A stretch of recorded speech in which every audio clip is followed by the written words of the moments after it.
నమస్తే, నేను Yogita. Welcome to సత్యాగ్రహి. ఒక్క సంతకం మీ జీవితాంతం కష్టపడి సంపాదించిన ఆస్తిని క్షణంలో గాల్లో కలిపేయగలదని ఎప్పుడైనా అనుకున్నారా? తెలంగాణలో ఇప్పుడు అదే జరుగుతోంది. 6 గ్యారెంటీలు, సంక్షేమ పథకాలు అంటున్న ప్రభుత్వంలో పేద మధ్యతరగతి ప్రజల కంటి మీద కునుకు లేకుండా చేస్తున్న సరికొత్త భూతమే ఈ 22A నిషేధిత జాబితా. అసలు ఈ 22A అనేది ఒక ల్యాండ్ లిస్టా, లేక మధ్యతరగతి ప్రజల గుండెల్ని పిండేసే టార్చర్ మెషీనా? దీని వెనక ఉన్న పెద్ద మనుషుల కుట్రేంటి? తాజాగా మంత్రి కోమటిరెడ్డి వెంకటరెడ్డి చేసిన సంచలన వ్యాఖ్యలేంటి? ఈ 10 ఏళ్లలో పేదోడి భూములు ఎలా ఆవిరైపోయాయో పూసగుచ్చినట్లు విశ్లేషించుకుందాం. మ్యాటర్ చాలా ఇంట్రెస్టింగ్ గా ఉంటుంది. ఈ వీడియో చివరి వరకు చూడండి. అసలు ఈ 22A అనే పదానికి అర్థమేంటో తెలుసా? ప్రభుత్వం నిషేధించిన లేదా వివాదంలో ఉన్న భూములని అర్థం. కానీ ఇక్కడ అసలు మ్యాటర్ ఏంటంటే, ఎవరి భూములు ఎప్పుడు ఈ జాబితాలోకి మారతాయో ఎవరికి అంతు చిక్కదు. జీవితకాలం కష్టపడి రూపాయి కూడబెట్టి ఒక చిన్న జాగా కొనుక్కుందామనో, లేక పిల్లల పెళ్లిళ్ల కోసం ఉన్న భూమిని అమ్ముకుందామనో రిజిస్ట్రేషన్ ఆఫీస్కి వెళితే అక్కడ ఆఫీసర్లు ఇచ్చే షాకింగ్ ఆన్సర్ ఏంటి? సార్, మీ భూమి 22A లిస్ట్లో ఉంది, రిజిస్ట్రేషన్ కాదు, అంతే. అక్కడితో ఆ సామాన్యుడి గుండె ఆగినంత పనవుతుంది.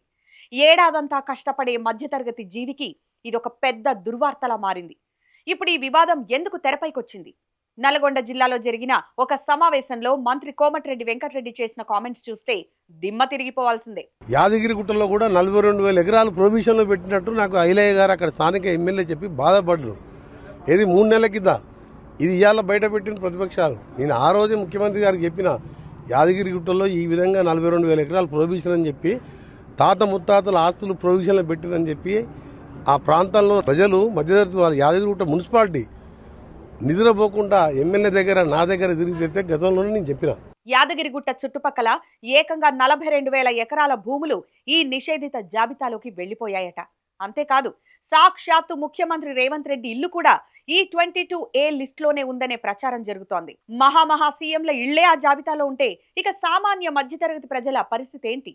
3 నెలల క్రితమే ఈ విషయం సీఎంకు చెప్పానని, దీని వెనక ఏదో పెద్ద కుట్ర ఉందని కోమటిరెడ్డి స్వయంగా అంటున్నారంటే ఇక్కడ వ్యవస్థ ఎంతలా గాడి తప్పిందో అర్థం చేసుకోవచ్చు. మంత్రి గారు ఏమంటున్నారు? ఇది పొరపాటున జరిగిందా, లేక ఎవరైనా ఉద్దేశపూర్వకంగా చేశారా? అధికారులే కావాలని కుట్ర పన్నారా అని ప్రశ్నిస్తున్నారు. బాబోయ్, ప్రజాస్వామ్యంలో ప్రభుత్వమేమో విచారణ అంటుంది, మంత్రులేమో కుట్రలున్నాయని అంటున్నారు. కీలకంగా పనిచేసే అధికారులే ఈ మాయాజాలానికి తెరలేపారని, ప్రభుత్వాన్ని అప్రదిష్టపాలు చేయడానికే ఈ 22A జాబితాను ఒక ఆయుధంగా వాడారని ఆరోపణలు వస్తున్నాయి. ఈ జాబితాను అడ్డు పెట్టుకుని మధ్యతరగతి ప్రజలను బెదిరించి వసూళ్లకు పాల్పడ్డారా? ఈ దందాల వెనక ఉన్న అసలు సూత్రధారులు ఎవరు? సీఎం అమెరికా టూర్ తర్వాత శ్వేతపత్రం విడుదల చేస్తామంటున్నారు. మరి ఆ శ్వేతపత్రంలో ఏ నిజాలు బయటపడతాయో వేచి చూడాలి. ప్రభుత్వం ఏమంటుందంటే, బాధితులు ఎవరు ఆందోళన చెందవద్దు, దరఖాస్తులు చేసుకోవాల్సిన అవసరం లేదు, డబ్బులు చెల్లించాల్సిన పని లేదు అని. వినడానికి ఇవి చాలా బాగానే ఉన్నాయి, కానీ క్షేత్రస్థాయిలో పరిస్థితి వేరు. ఇన్నాళ్లుగా ఆఫీసుల చుట్టూ తిరుగుతూ చెప్పులరిగిన పేదోడికి ఆ నష్టం ఎవరు భర్తీ చేస్తారు? మధ్యతరగతి ప్రజలు ఇల్లు కట్టుకోవాలన్నా, పిల్లల చదువుల కోసం ఆస్తి అమ్ముకోవాలన్నా ఈ 22A ఒక పెద్ద ఉరితాడులా తయారైంది.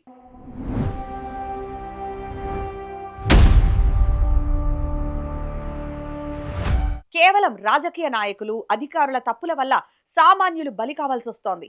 దోషులను వదిలిపెట్టే ప్రసక్తే లేదని నేతలు చెబుతున్న మాటలు ఆచరణలో ఎప్పుడొస్తాయో తెలియని దయనీయ పరిస్థితి. మొత్తానికి 22A నిషేధిత జాబితా అనేది కేవలం ఒక భూముల లిస్టు కాదు, అది మధ్యతరగతి ప్రజల కన్నీటి కథ.